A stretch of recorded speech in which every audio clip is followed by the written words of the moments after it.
Hey guys, Lindsay Ford here, Power Speed Endurance. I'm a registered dietitian, and I kind of introduced the hormones that we're going to be talking about just from an overall fitness perspective and overall life perspective. Today I want to talk about cortisol.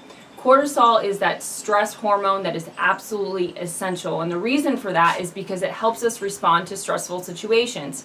Our natural rhythm is it helps wake you up. So cortisol at the beginning of the day should be waking your body up, and then it should be coming back down towards the end of the day. So in a sense, we need to sleep. Well, what's happened just with overall life is we tend to stress our body out to the point where we want to stay up too late and we don't shut down. And then from an exercise perspective, it goes up when you exercise because you're in that stress state, but then we don't recover properly or ideally, so we're always in this stressed place. And so what happens is when we are always stressed, whether it's from a fitness perspective or overall life perspective, is that there's a few things that really happen. The first thing that happens is we become in an insulin resistant state.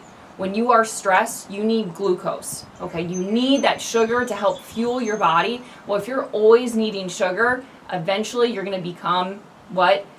Potentially down the line, I'm not gonna say it's gonna happen overnight, but potentially that there's that risk for type 2 diabetes and just poor blood sugar regulation. The other thing that's really gonna happen is increased inflammation. You're never gonna feel great. I like to think of it as that rider that's on the horse, and that horse is getting tired, but that rider's boot is just keep knocking into that horse over and over and over again. This horse is like, hey man, I'm tired, and that's what your body is saying. So what happens is it breaks down your muscle. So it's really important for everybody at home when you are in your training that after your training you're getting some solid fueling and you're eating hopefully within an hour. And some people kind of go back and forth about that, but really it's to really bring down those cortisol levels and to help your body recover.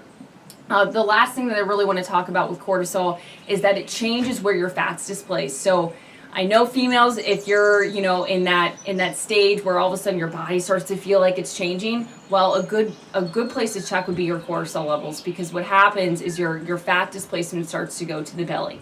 Guys, I don't know, this is for you too, where it's like, what's happened to my midsection? Chances are your cortisol levels could be a little off. So next week we're going to talk about insulin. I hope that gave you a really good introduction to cortisol, and I'll catch you next week.